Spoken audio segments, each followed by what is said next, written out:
The gang is back in the comfort of their home in the Misty Mountains. Yuziyu's new and improved frame traverses the lands with impeccable speed. Every beast under his command lowers their heads at the presence of the big boss. There are wolves and serpents, and of course, the core group, his generals. Everyone in the inner circle gives their master a warm welcome back home. Long Feng and his sister were also lurking in the corner. It was her first time seeing the god tree up close. Yuziyu also notices the newest addition to the team. Its strong wings kick up stronger winds. The newly hatched Thunder Dragon looks as though it skipped being a baby and reached the first order of transcendence right out of the egg.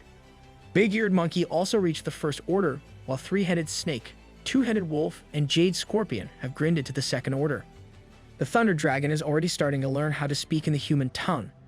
It has elemental immunity and a powerful dragon breath, Dragon's physique for defense, Dragon's roar to control the weather, and Thunder Devourer are self-explanatory. Yuziyu is pleased that this guy is finally hatched.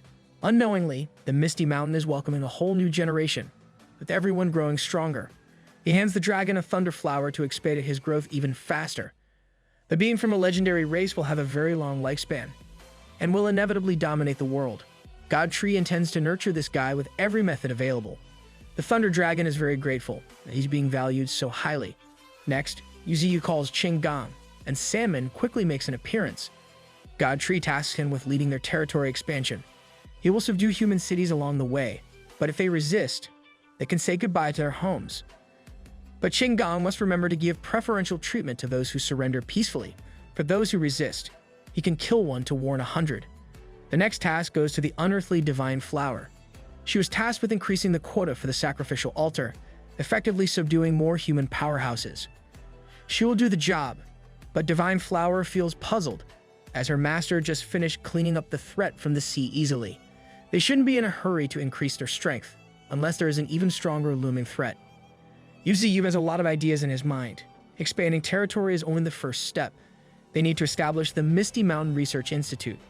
They are in dire need of creating an extraordinary place that far exceeds what this era is capable of. When Misty Mountains gain helpers from all over the world, they will no longer have to live passively. Once the darkness descends, it will no longer be the Misty Mountains resisting. It will be the entire world, all the creatures that want to continue living. Meanwhile, the Federation and their endless meetings are in shambles. They are terrified of the God Tree, given how strong he has become. They fear that if he decides to stop helping humans, they'll be done for. However, the leader keeps a level head and wants to get an opinion from a certain person's perspective. The higher-ups can't even think of anyone who understands the God Tree. Thankfully, their leader has a somewhat decent brain and brought her in, the Flame Empress Xiaolan. The higher-ups finally understand. Whether it's the battle with Australith or the sea beast invasion, she was always at the front lines with the God Tree. The leader wants to get her perspective regarding this pressing issue. Xiaolan explains that the aura she felt from God Tree wasn't horror. It felt more like he was out of reach. It's akin to the relationship between humans and ants. That is a spot-on comparison, but based on that assessment, God Tree has the power to exterminate humanity on a whim. Based on everything that had happened, Xiaolan argues that shouldn't be the case. God Tree doesn't only possess basic wisdom like other beasts. He is already learning about human culture and its nuances, whether it's Australith or opening a trade for the essence of life, or this time, chasing the sea beasts away. It was evident that he only wants one thing. God Tree wants to become the new belief and conviction of humans, a deity that they all can rely on when push comes to shove. The dumbass higher-ups were finally realizing that God Tree is trying to coexist with humanity. The leader remains quiet, and his thoughts are unknown.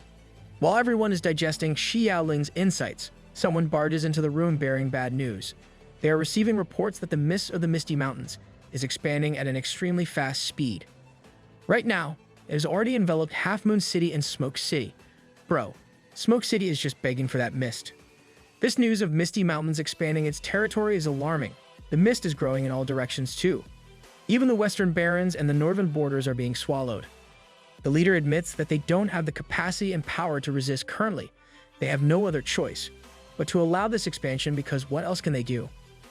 Mr. Federation leader did the sensible thing to do and ordered everyone not to clash with the beasts of Misty Mountains, while arranging accommodations for the citizens of the affected areas and paying close attention to the situation. Half Moon City protects their quiet urban life with a gigantic wall, given that they share borders with dangerous beasts, Right now, Qinggong stands before that barrier. Qinggong is living his attack on Titan fantasy right now. Half Moon City is a sprawling metropolis, and its citizens have no idea what's about to happen. Their relatively peaceful lives were interrupted when the Mist Nation attacked. They're going to need an avatar or something. The warning system immediately blared its alarms as an impending beast wave was upon them. The Transcendent soldiers in the area saw the mist and felt a shiver run down their spines. Add to that the silhouette of Qinggong's imposing body, and they have a very scary invasion on their hands. Qinggong introduced himself as the elemental general of Misty Mountains, and from today onwards, they will be taking over this city. People who are not willing to submit will be allowed to leave peacefully.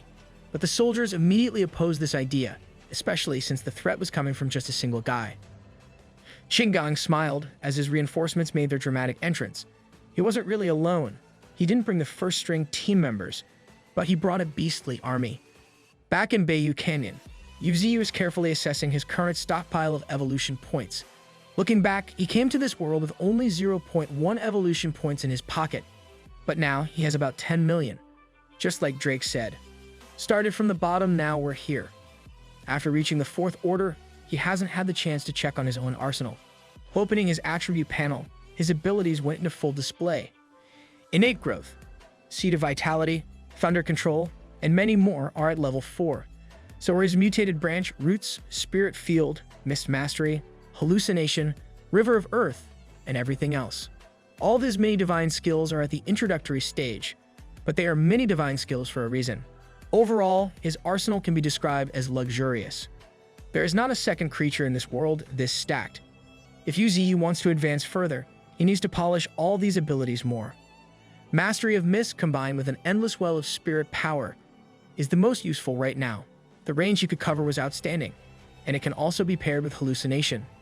He'd essentially separate the mist-covered areas from the rest of the world with no problem. Anywhere this ability can cover will belong to Misty Mountain. A half-moon city, Qinggong and his army made quick work of the incompetent soldiers. He himself almost destroyed the stalwart wall by smashing one of the soldiers with sickening force. Whatever the God Tree asks, this man will undoubtedly deliver with style and brutality.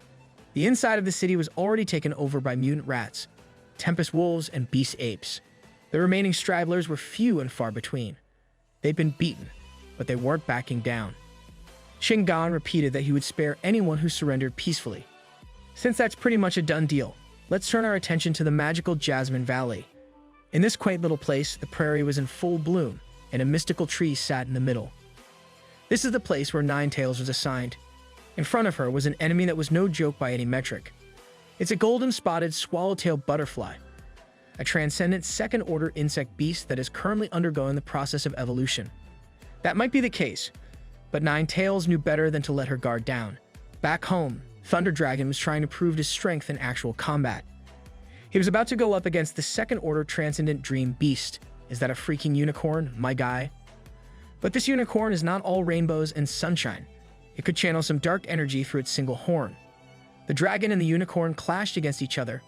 Both refused to lose the contest of sheer power. The Three Stooges were at a safe distance, watching the two beasts fight with everything they had. As the clash subsided, both of them remained relatively healthy. It looked like a definitive draw. God Tree was supervising the fight from behind, to make sure that no one got seriously harmed though. He was impressed that Thunder Dragon could stand his ground against a second-order dream beast. That's just a testament to a dragon's legendary potential. His power will only go higher from here. Yuziyu was satisfied, so he called both of his subordinates back to him. The unicorn and the dragon walked side by side, as if they weren't just trying to kill each other earlier. This unicorn dream beast was subdued just a few days ago. It's the same as the Thunder Dragon, in the sense that it can be categorized as a legendary creature. His growth from now on will also be limitless. Divine Flower came through to notify God Tree that the white fox from the Green Mound had arrived for a meeting. The little furry white fox lowered his head, while humbly greeting the big boss. The reason why Yuziyu called this guy over concerns the stalk of spirit herb that the fox tribe offered. There were supposed to be 9 leaves on the stalk, but there were only 8 when it got to his hands. This creation spirit herb can only exhibit its full potential if all 9 leaves are consumed, but one has already been secretly eaten. The white fox felt the pressure of the interrogation bearing down on him. God Tree just wanted to know who dared to do this, and the white fox better think his answer through before speaking. Daddy, chill. Even though he was slowly being grilled in his own sweat, White Fox honestly admitted that it was him who took a bite out of the herb. He did it back when he was but a young pup and didn't know better. After that, he was taught a very harsh lesson by his sister. He insisted that the fox tribe did not purposely damage the spirit herb to trick their master. Yuziyu was deliberating about the substantial size of the Green Mound tribe. If they nurtured this group properly, making a second Ninetales wouldn't be impossible. So he took out the spirit herb and handed it to the white fox. Since he already ate one of the leaves, he might as well eat everything else for the full effect. He ordered the white fox to maximize the absorption of the herb. He even granted 1 drop of life essence to fortify and stabilize the white fox throughout the process. The furry rule breaker gratefully accepted the blessing directly from the god tree. Absorbing the life essence and spirit herb into his constitution made a few new marks slither in his body. Divine Flower commented that she was starting to feel a slight nine-tailed fox aura coming from this new kid. Speaking of nine-tailed foxes, the real Ninetales is back to report to her master. With her was the golden-spotted swallowtail butterfly, as if they were friends now. The butterfly laid her eyes on the god tree for the first time and was thoroughly impressed. Just his sheer massive size alone was enough to bring most beasts to their knees. Divine Flower felt her heart skip a beat at the sight of such a beautiful butterfly. She loves cute things after all. Ninetales formally introduced this new addition to the team. The golden-spotted swallowtail butterfly successfully finished the breakthrough to the 3rd order of transcendence. She's capable of beckoning a dazzling light that could shatter the skies. Proficient in merging with the void, can use ethereal blades of light and can channel a luminous beam to obliterate everything. This is the first time that a full-on 3rd order transcendent was joining the team peacefully. Godtree welcomed the rookie personally by going down and interacting through his demi-human form. Little Panda was actually here the whole time. This little butterfly did not impress him at all. All he does is eat, drink, and sleep, and upon waking up, he already reached the 3rd order. Divine Flower is also on the verge of her breakthrough. Godtree wanted to get an update on the status of the sacrificial altar now. She listed that 28 human champions have signed the contracts with her. One of them is at the peak of the 2nd order, the Iron Fist Tyrant. 6 are at the mid-stage of the 2nd order, while the rest are at the early stages of the 2nd order. Only 28 was too low. It's way less than Godtree anticipated. They need to keep recruiting. The more people, the better. Also, he wanted these new powerhouses to expand their forces swiftly. If needed, the Misty Mountains would gladly offer some assistance. This urgency that Divine Flower had been feeling was bugging her, so she decided to ask Godtree directly. This master of theirs has been eager to expand rapidly, so she asked if they are preparing to face an unknown enemy. Yuziyu decided that there was no point in telling his people now, and they should just focus on their assigned tasks. Divine Flower had no choice but to suck it down and stay quiet. The Elemental General Qinggong has finished his job and has come back to report what happened in Half Moon City. The metropolis has been subdued, and as Godtree commanded, no buildings were destroyed and only those who refused to surrender were expelled. Qinggong also went ahead and detained all the scientific researchers in the city. Yuziyu could always rely on this guy to deliver above and beyond. He wanted to meet the scientists while Qinggong continued the territory expansion. Yuziyu will do everything so as not to let the darkness destroy this world. He will gather countless allies, and together, everyone will stand against destruction. The only drive pushing him forward is the will to not be defeated by the forces of evil. Divine Flower and the rest of his people don't know that, though. Let's go overseas and watch something unfold in the Luo Kingdom. The Luo Kingdom soldiers are in an intense chase scene, trying to catch a fleeing foreigner. It was the Dogman genetic mutant that Xiaolan inducted into the Dark Assembly. In his hands was what looked like a baby swaddled in fabric. The soldiers tried their best to close the distance and fire fatal attacks at the intruder. Those attacks weren't too bad. These guys can be considered elites in their field. But the Dogman managed to tank the hit, even though it left a gigantic crater with him in the middle. This essentially halted his escape plan. He's now being forced to go toe-to-toe with his pursuers. The fabric was removed, and inside was an ugly baby with animal ears. That's a face that only a mother can love. Dogman thinks that the threats coming from these soldiers are laughable, as they are the ones dying tonight. Back in Bayou Canyon, where Yuziyu has taken root, a system sounded the alarms that the 3rd wave of spiritual energy tide is imminent. Numerous new races will soon emerge, and inheritances and bloodlines will also be awakened.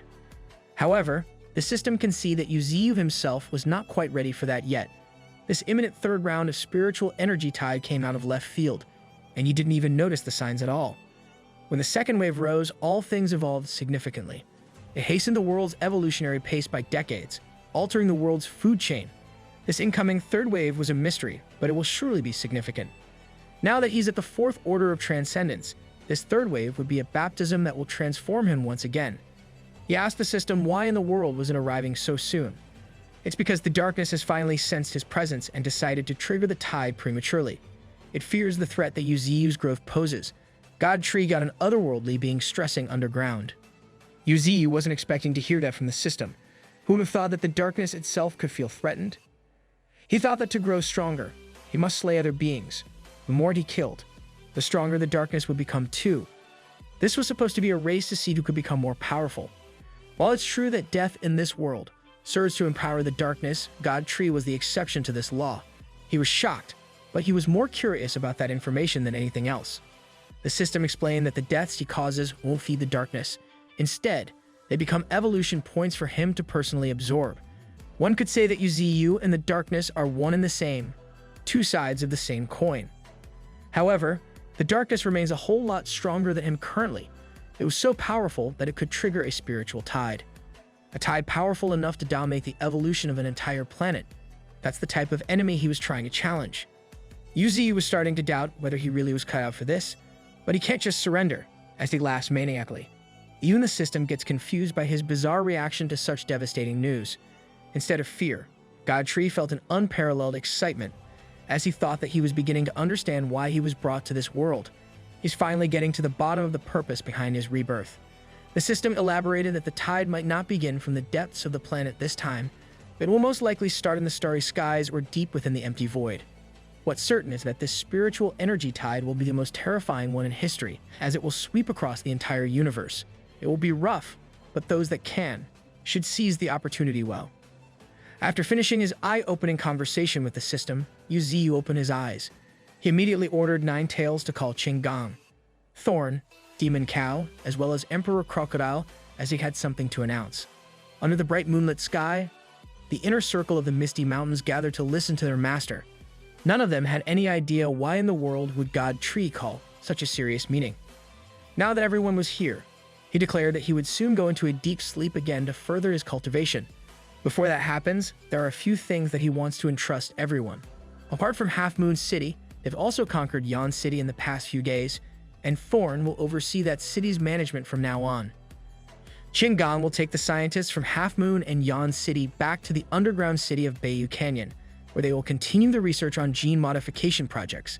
They will have access to whatever they need, including life essence. Emperor Crocodile won't need to manage the interior of the Misty Mountains anymore. He will supervise the entire mountain's perimeter, leaving the interior matters to Demon Cow. From now on, every beast under their sphere of influence will answer to Demon Cow. Matters of external disputes, support, alliances, and everything else will fall on him. Lastly, Nine Tails will be in charge of recruiting new and powerful companions. If she needs any assistance, she can go directly to Demon Cow for reinforcements. Thorn asked the question in everyone's mind. How long will their master hibernate this time? Yuzi was still unclear regarding that. It would take him maybe half a year to a few years. In any case, it will take a long time. During that period, everything in the Misty Mountains will be entrusted to this select few. Everyone is ready for this. They would willingly step up into leadership roles for the foreseeable future. God Tree wants to prepare for the upcoming rise of the tide by attempting to spread his roots into the void. The darkness can just wait for what's to come, since Yuzi does not intend to lose. Even if the spiritual energy of this world dissipates under the power of darkness, they will be prepared. Thorn and everyone else looked at their master as he transformed into a luminous spread of light. Before finally entering a breathtaking dormant state, his last words to his family were simply to survive. The God Tree's body closed as his core dove inside. Right now, he looks more like an elder tree with an inextinguishable light. Wow! Beautiful! Powers from places all over the world felt the change of an era incoming. A creature from the celestial Tianshan mountain looked in the distance, feeling the shift in the air. At the legendary dragon god frame where remains of mythical beasts rested, a draconic beast also sensed the uncertainty in the atmosphere. In the land down under, the hidden leader of Australia's beast army was feeling the same sensation that all the powerhouses were feeling. A drastic shift in the world's dynamic is imminent. Enough of those boss monsters.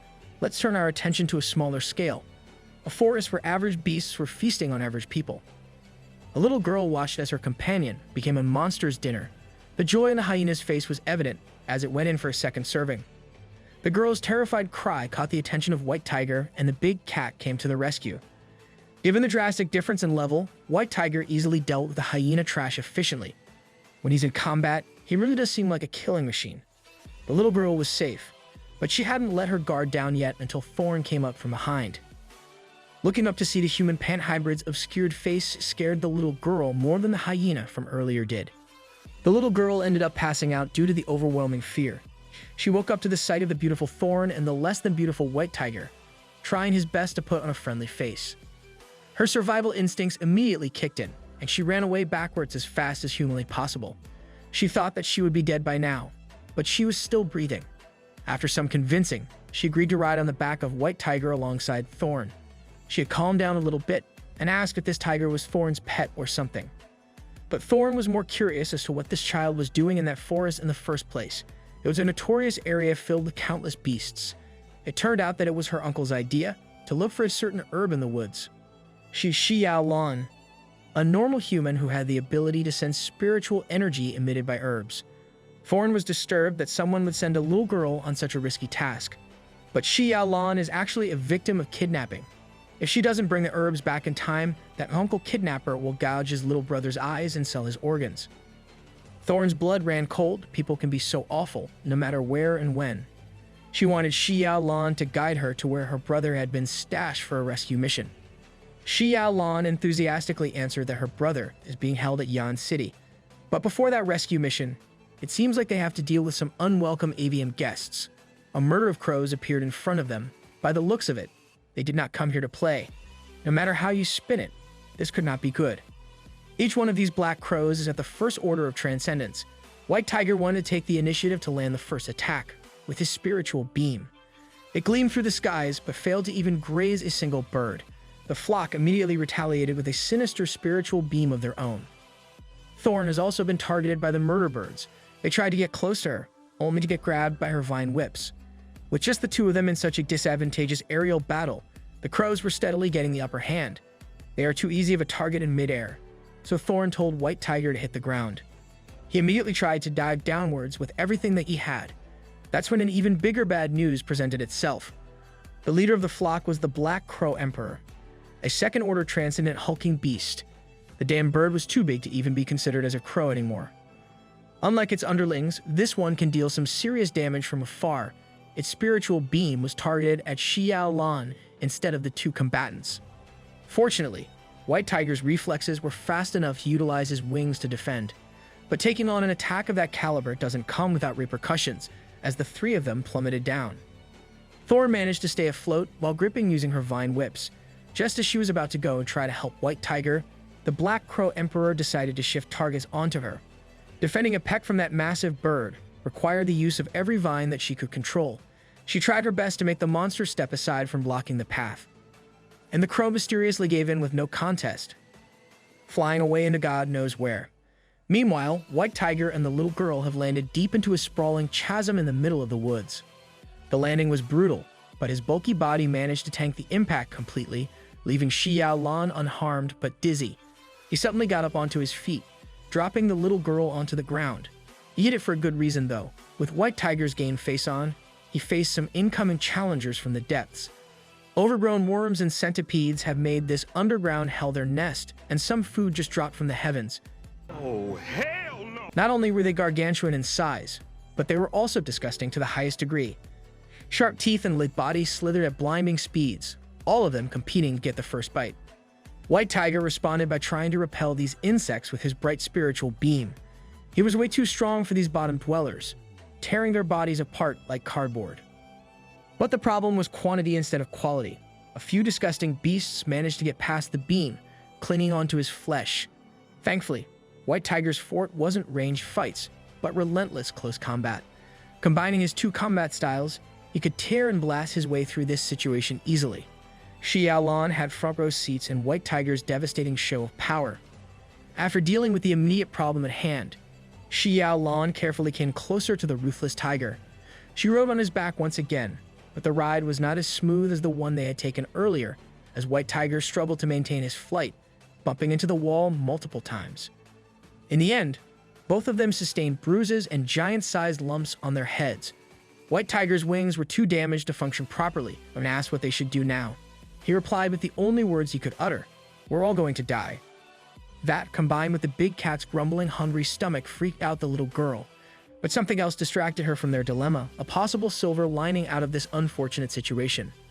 There was a fluctuation of spiritual energy coming from a spiritual herb, and only she could see it through the lens of her special ability. This spiritual herb is nothing like the usual ones that she has seen before. Xiaolan turned to little White Tiger and urged him to take a look together. Maybe they can use this herb to heal his broken wings.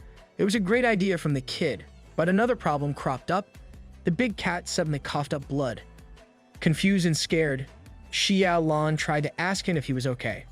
She looked at the part where that insect bit the big cat and saw some alarming discoloration. White Tiger had been poisoned. He looked at the little girl and told her that everyone would die, but that was just because of his speech defect. Still, Xiaolan was just a helpless and scared little girl. But she chose to be strong and tried to convince White Tiger that they were not dying in this ditch. Since he saved her with his broken wings, she fully intends to save him in return. It's a bit far, but White Tiger needs to hold on just for a little bit more. Up above, Thorn has successfully massacred the flock of crows by herself, while their leader flees all by itself. Thorn felt disdain for that shameless fleeing bird for being such a big chicken. Looking around, she unexpectedly saw some tempest wolves roaming the plains. If they are here, that just means that Yan City is not that far away from where she was dropped off. She can also use these wolves' sense of smell to help in finding the injured White Tiger and the little girl. But fate just keeps on handing out challenges one after the other. The rain came pouring down, and she knew that if this went on, they'd eventually lose the big cat and the little girl's scent. Speaking of those two, they slowly traversed the expansive ditch as fast as White Tiger's injuries allowed. Xiaolan was getting increasingly worried that this deep gash might get flooded if the rain continued. But there are bigger problems than flooding. For example, White Tiger collapsing as the poison in his bloodstream travels all over his massive body. Try as she might, Xiaolan could not get the big cat to wake up or move at all. Before passing out completely, he told her that everyone would die for the last time. She knew that this was due to the poison getting worse. If she can't figure out a solution, he will not be able to endure for much longer. Xiaolan took out the precious herb in her backpack and tried to cure the big cat. 2 hours later, he looked clean as a whistle, all bandaged up in the infected areas. She used the revolving spirit medicine to alleviate the poison and pain. It goes for 50,000 on the black market. She originally meant to use it to save her younger brother by bailing him out from the kidnappers. But she can't just watch White Tiger die helplessly. Now they can only hope that there will be other luxurious spirit herbs near the one they were looking for. White Tiger still has a broken wing, and Xiaolan still needs to save her little brother. They're on the same boat. White Tiger's determination to see this through was palpable in his eyes, but his speech about everyone dying contradicted everything. Xiaolan was finally catching on to the fact that this overgrown cat can only say one morbid phrase. A few more minutes of walking, and the spirit herb presence brought them to a huge cavern. The unlikely duo of a stupid tiger and a brave little girl courageously ventured ahead. The spiritual aura was coming from a circular deep pit that looked like a sinkhole, and it looked like they have to jump down. White Tiger's wing might be broken, but he can still glide a little bit, letting gravity do its thing. Jumping down blindly would have been a very bad idea for anyone else, as a gaggle of grotesque worms were chilling down in this sinkhole. They couldn't afford to waste time in wiping everything out, so running was the only reasonable option. After shaking off the disgusting monsters, the duo quietly traversed the cold and dark cavity. Xiaolan suddenly felt a slimy feeling in her head. Looking at whatever the hell landed on her, she started freaking out at the baby cave worm. White Tiger found it amusing, but the tons and tons of these disgusting things were having a slimy party up in the ceiling. Once their presence was known, an army of green suckers made them run a chase scene again. They made it safely to a water source, perfect to take a breather and rehydrate if it wasn't for another one of these slithering insects. Xiaolan was just trying to have her dinner break, but this unforgiving place refused to give her room to breathe. This time, it's a water-dwelling centipede with a gruesome set of incisors, ready to feast on the duo's flesh. The injured White Tiger and Xiaolan had to flee for their lives once again. With his declining health, the big cat was caught and constricted by the beast. while Xiaolan bravely tried to use a piece of rock to save him. Thankfully, they managed to survive another close encounter. But Xiaolan has been running on low stamina for quite some time now. She's just a normal human after all. But there was a literal light at the end of the tunnel that gave them newfound hope. The unlikely duo went through literal hell to get to this point. A beautiful plain filled with a plethora of flora shining with the blessing of the sun, with an enchanting tree as a centerpiece. Who would have thought that such a beautiful place was hidden beyond the literal insect hell? The duo shared a rare moment of genuine peace under the moonlit skies. Even if White Tiger has a speech defect, Xiaolan is starting to understand whatever it is that the big cat is trying to say. With all this beauty before them, she could not help but remember how beautiful her hometown used to be. Looking at White Tiger menacingly, she revealed that her beautiful home was destroyed and beasts like White Tiger killed her parents. Hold up. Wait a minute. But Xiaolan rolled it back a little bit, saying that she hated beasts so much at that time. She never could have imagined that the human heart could be even more horrifying. This big white tiger injured his wings just to save her life, and for that, she's extremely grateful.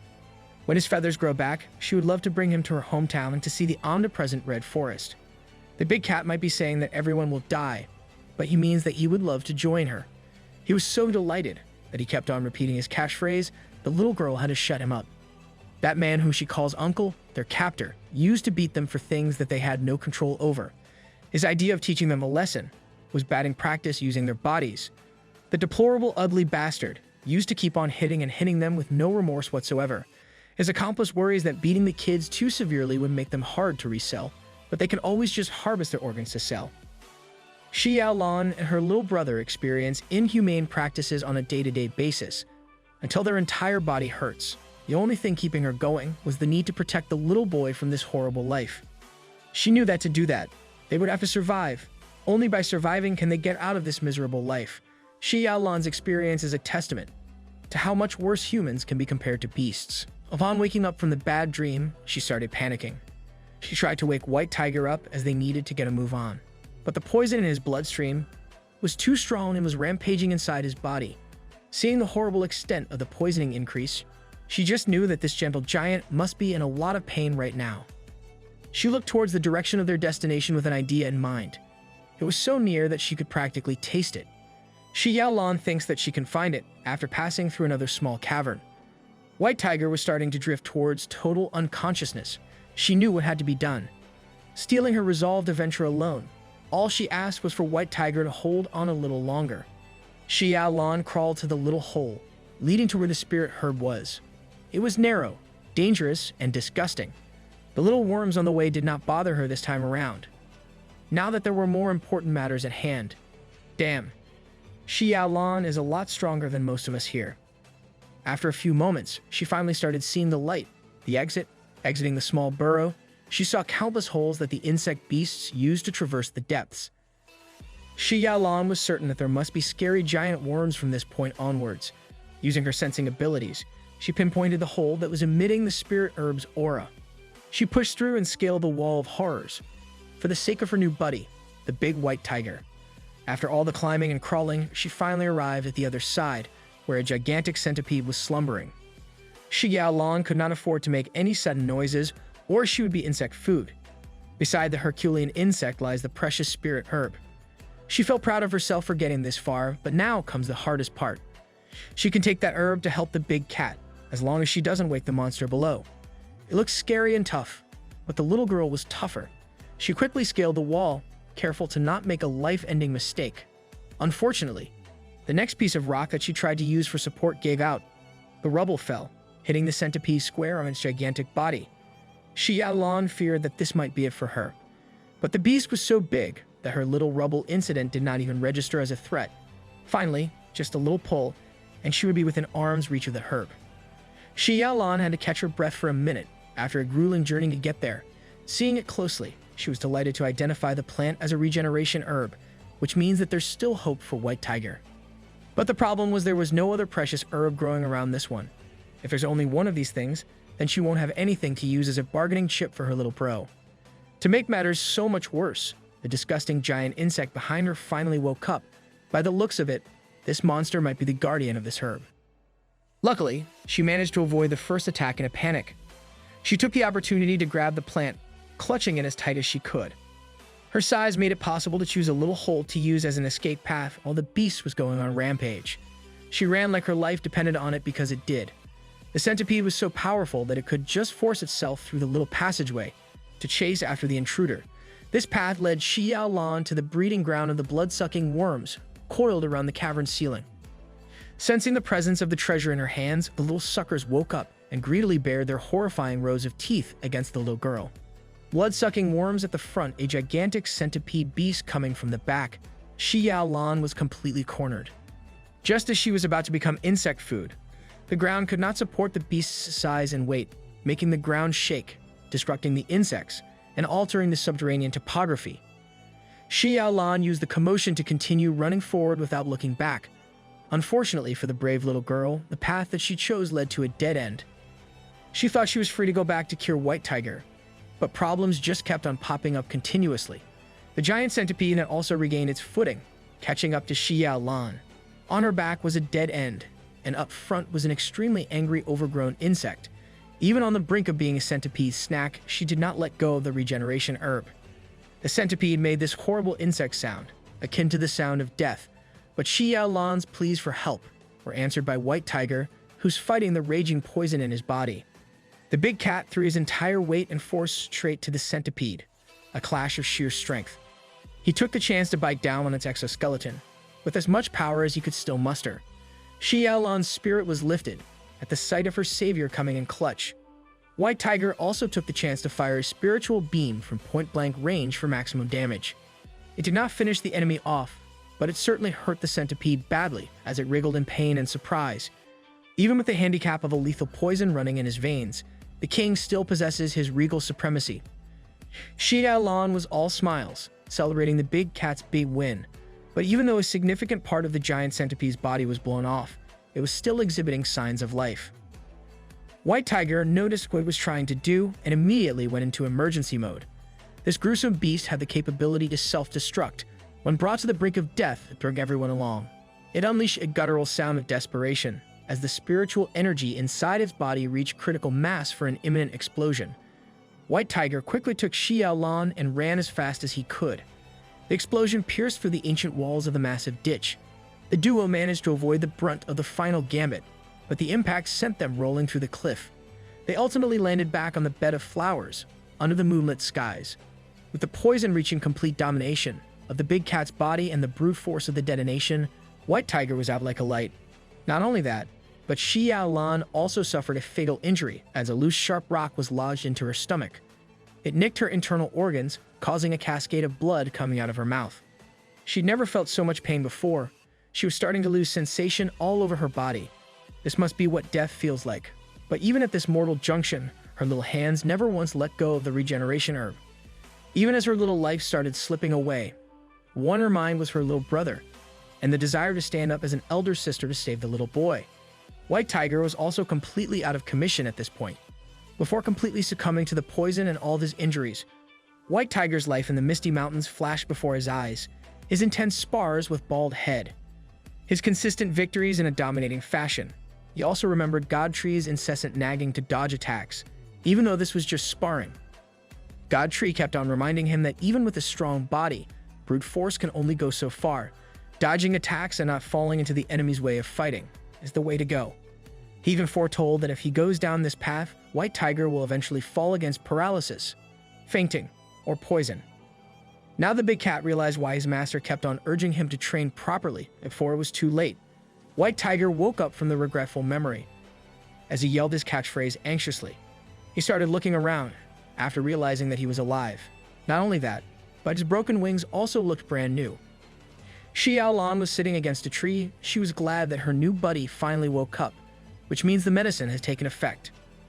Turning in her direction, White Tiger finally saw the miserable state that the little girl was in. The life in her eyes was almost gone, as the stab wound on her stomach continued to bleed. White Tiger started panicking and yelling, not knowing what to do. Xiaolan berated him for being so noisy when she hadn't died yet. She held on to ask the big White Tiger for a favor, a final plea to save her little brother from the cruelty of their captors. 15 miles east of this place, there's an old village where her scent had undoubtedly lingered. Her little bro is in that cursed place, suffering alone. All she asked of the big cat was to save that innocent little boy. Another thing that she regrets is the fact that she won't be able to bring her new friend to see the omnipresent red forest anymore.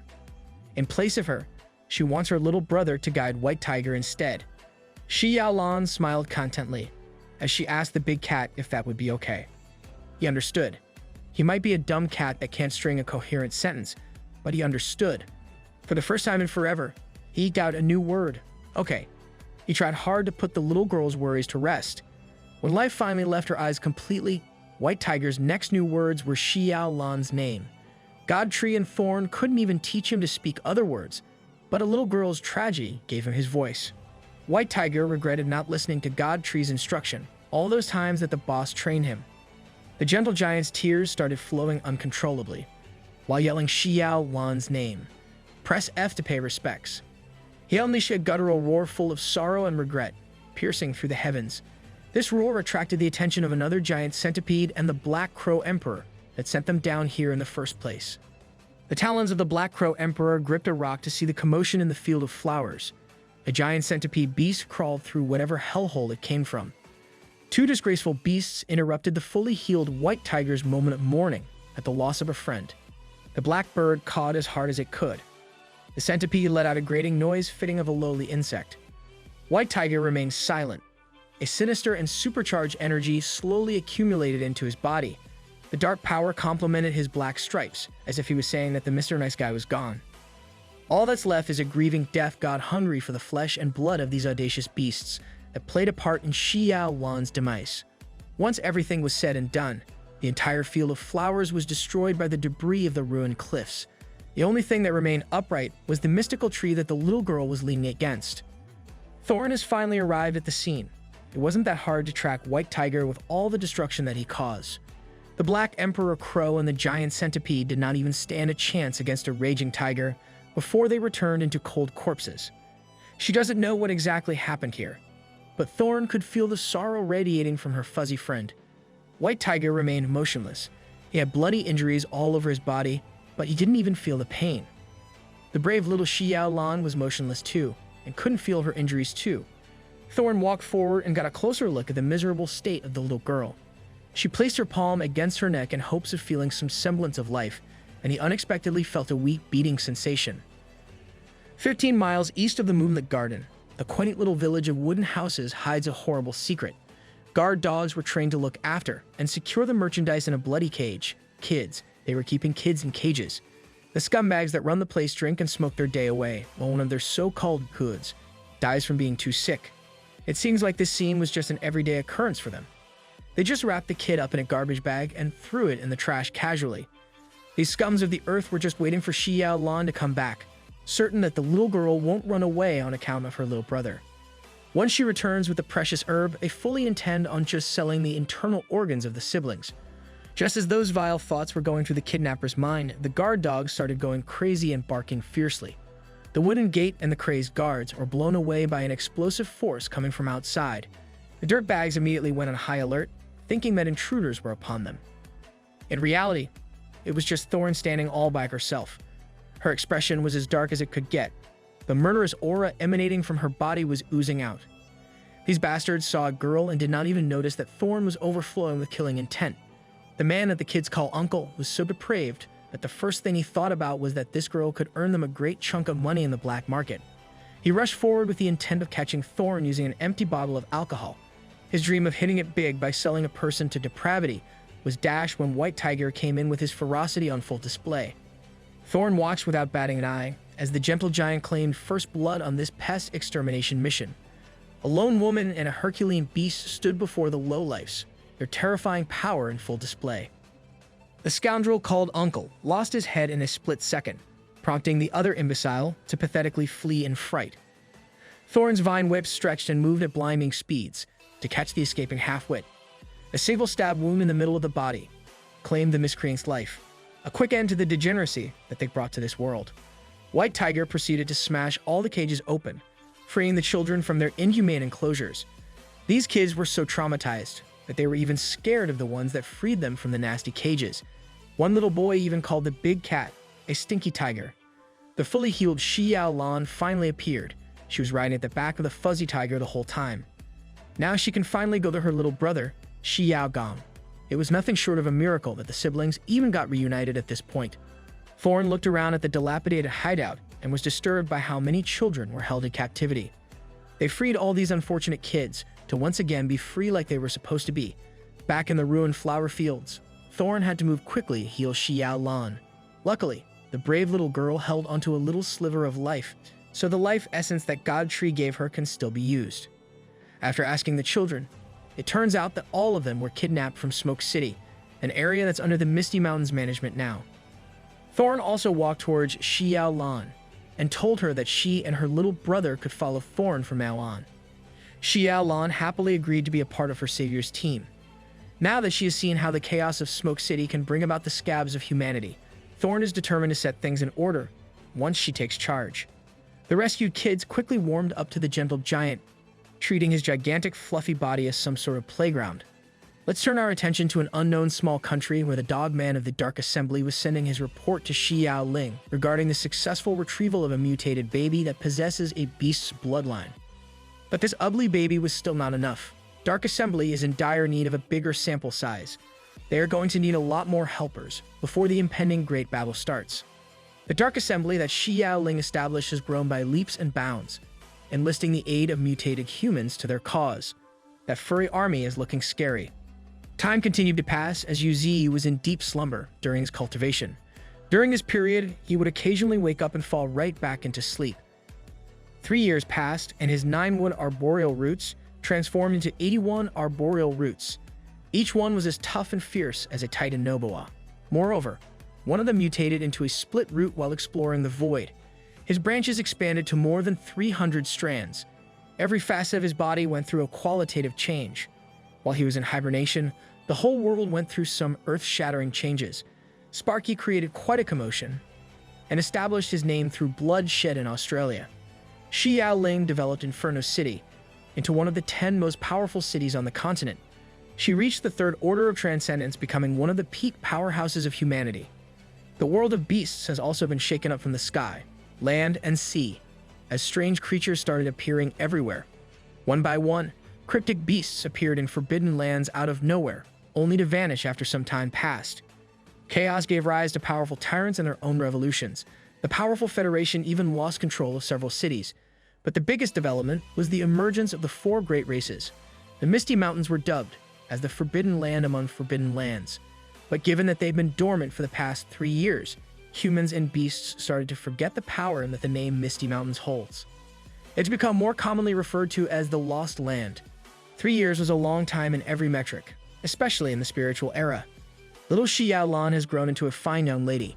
Thorn has shaped her to stand in as Smoke City's leader whenever she and White Tiger attend to other businesses. That brave child has also climbed the ranks to reach the second order of transcendence. Unbeknownst to the rest of the world, something big was about to happen in Bayou Canyon. Qinggang, Lung Feng, and his sister Lung Yu were the first ones to arrive, followed by Thorn and White Tiger. The fluctuations of God Tree's spiritual power have been growing in power recently. They gathered everyone to wait for their master's imminent awakening. Nine Tails, Bald Head, and everyone else dropped what they were doing to welcome the boss. As the solid trunk that remained motionless these past 3 years opened, a light full of life started coalescing in the middle.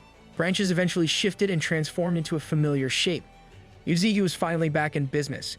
His trusted subordinates lined up to greet and congratulate him for coming back stronger. Qinggang noticed that God Tree's spiritual power had reached an unfathomable level. Yuzi himself didn't expect to actually sleep for 3 whole years. He turned to his beast family and asked if everyone had arrived. Behind him, a dormant beast has been a silent companion throughout his slumber.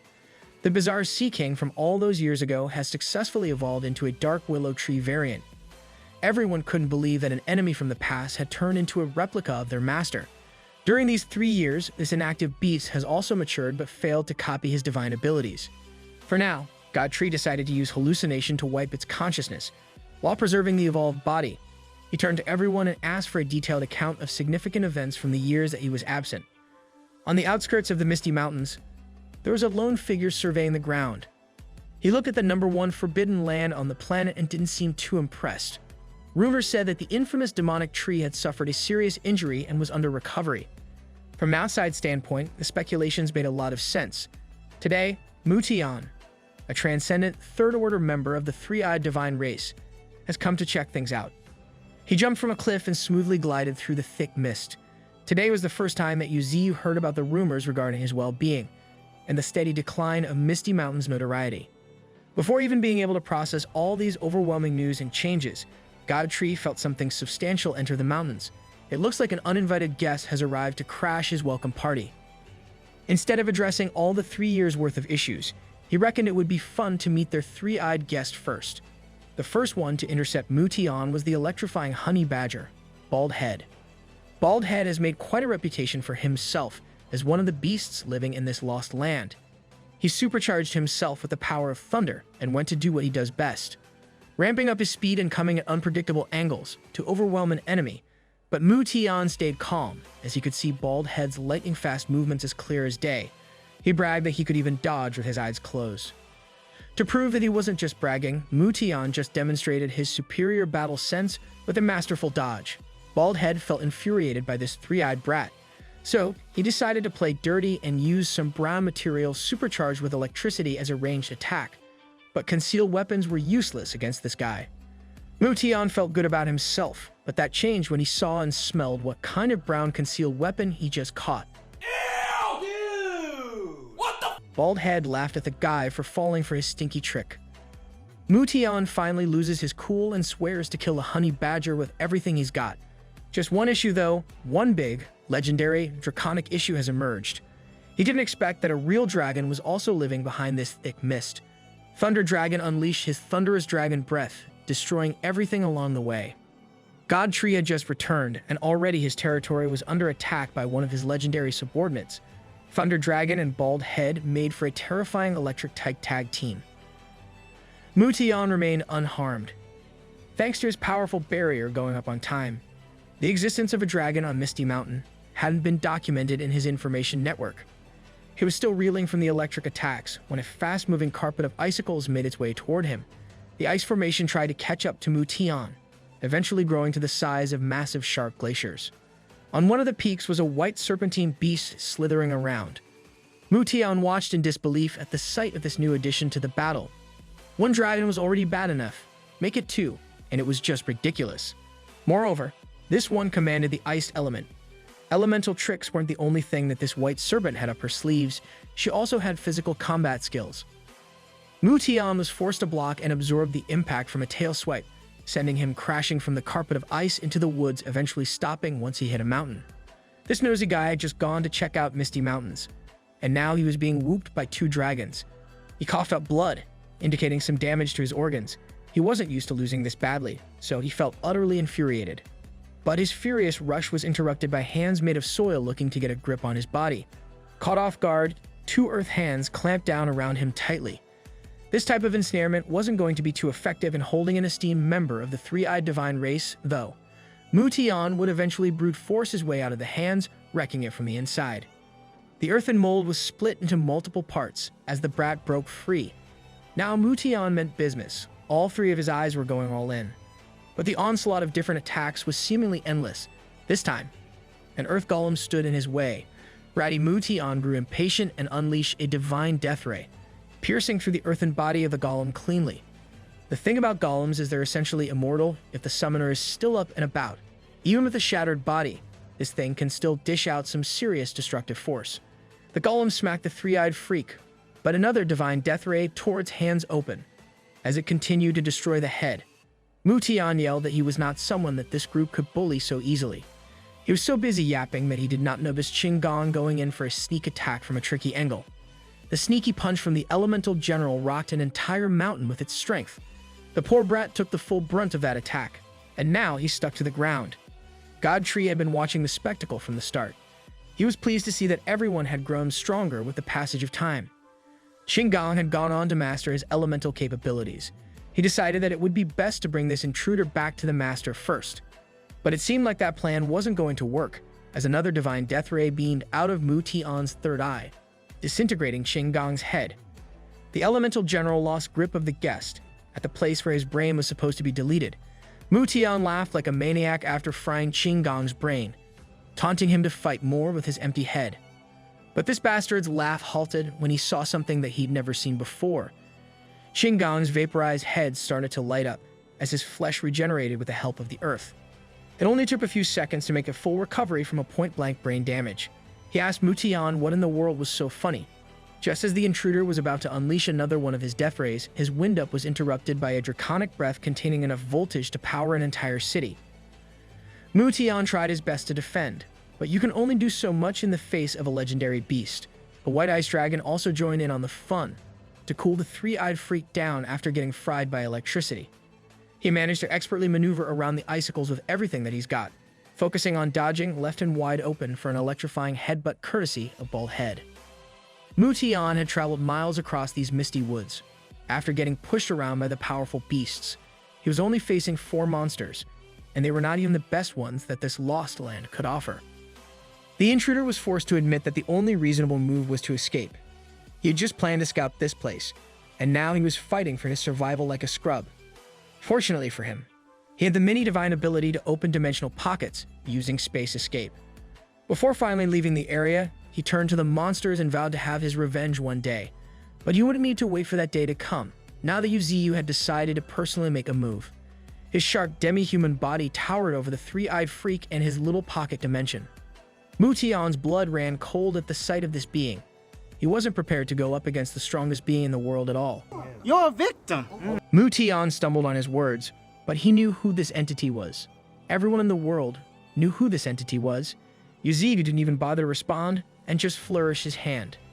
The space escape that the three-eyed freak had opened with his mini-divine ability closed against his will. You could only look at his closing portal in defeat, his only hope of escape vanishing in a literal wave of a hand. Now Mutian was panicking. He'd never encountered something like this before, the hopelessness getting into his head. To prevent the bastard from doing anything unpredictable, Godtree bound his entire body with his empowered roots. Mutian tried to beg Godtree to wait before he did whatever it was he was about to do. But crashing a long-awaited welcome party was an unforgivable crime in these parts. Godtree closed his fist, and with it came the crushing of Mutian's bones and life. That single kill netted Xiaolan a little more than 1,000,000 evolution points. Not bad for a welcome gift. He had just come back after 3 years of slumber, and his first kill was a member of one of the divine races. He laid down Mutian's lifeless body and gently took the eye from the intruder's forehead. Xiaolan scanned the eye with his system and was notified that this thing contained the special ability to unseal someone's eye. Aside from the massive evolution point gain, he didn't expect to gain another ability from the get-go. The third eye immediately dimmed after he dug it out. Maybe injecting some spiritual power into it would bring about some kind of change.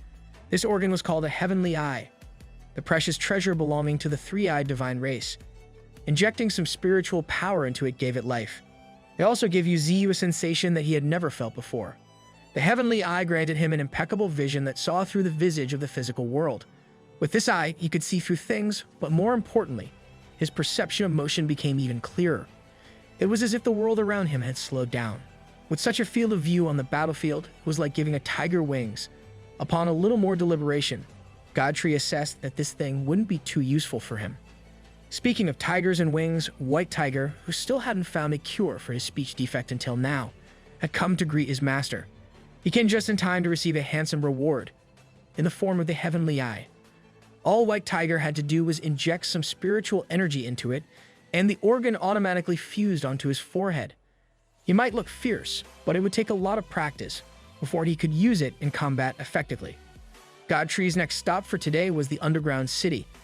This used to be a primitive space filled with beast workers, and now it had become a state-of-the-art scientific facility. Over these 3 years, things had changed quite a lot.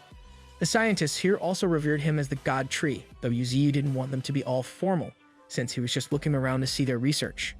A bald scientist explained that during these 3 years, they'd obtained a lot of insights about the evolution of creatures. They'd successfully developed a medicine that expedited the evolution process. But their bigger achievement was the development of an innate talent medicine. Even Godtree was shocked to hear the name of this drug, since innate talent was widely known to be set in stone. They synthesized the drug from the cells of an ant that they infused with a rhinoceros beetle. A single drop of this miracle dose would transform an ordinary insect into a different type of beast altogether. A titan with unbelievable strength. Infusing a superior innate talent into a living creature would be a game changer. If possible, God Tree could possibly infuse his own abilities into the bodies of his subordinates.